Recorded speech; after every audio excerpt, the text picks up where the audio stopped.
And in a significant decision, the U.S. Supreme Court has blocked President Trump's attempt to immediately remove Fed Governor Lisa Cook. The court has deferred action until it hears the case in January 2026, meaning Cook retains her seat for now.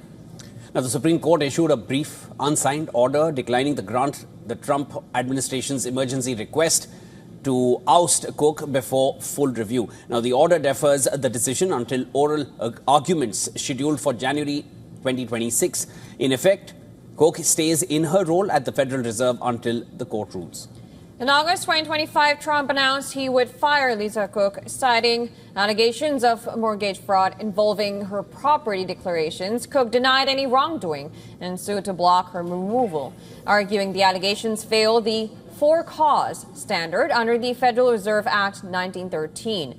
A U.S. District Judge, Gia Cobb, granted a preliminary injunction preventing removal, finding Cook was likely to succeed on her claims. The Trump administration appealed. A D.C. Circuit appellate panel refused to lift the injunction in a 2-1 decision.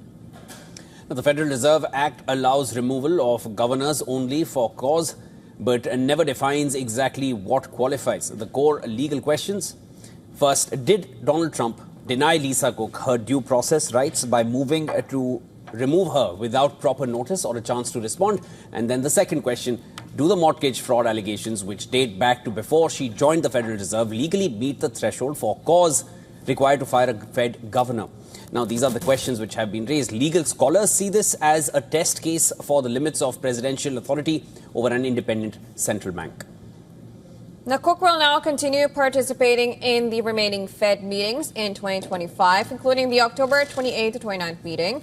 Trump's push to replace her could have given him greater influence over the Federal Open Market Committee and monetary policy direction. A group of 18 former Fed and Treasury leaders filed a friend of the court brief, warning that allowing the removal would undermine the Fed's credibility and independence.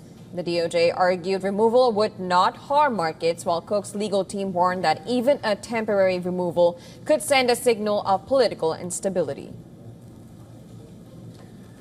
Oral arguments are set for January 2026. After that, the Supreme Court will issue a full ruling determining whether a president can remove a Fed governor under these circumstances. The outcome could reshape the balance of power between the executive and the Federal Reserve, affecting future presidential control over monetary institutions. And for more on this, our correspondent Susan has sent us this report from New York.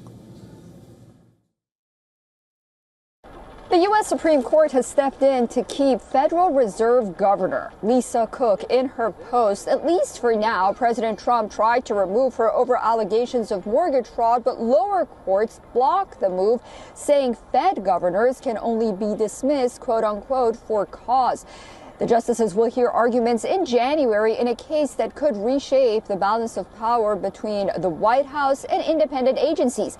A ruling in favor of President Trump could give presidents greater control over the Fed, while a decision for Cook would reinforce the Fed's independence from political influence. Susan Tahrani reporting from New York for WION World is One.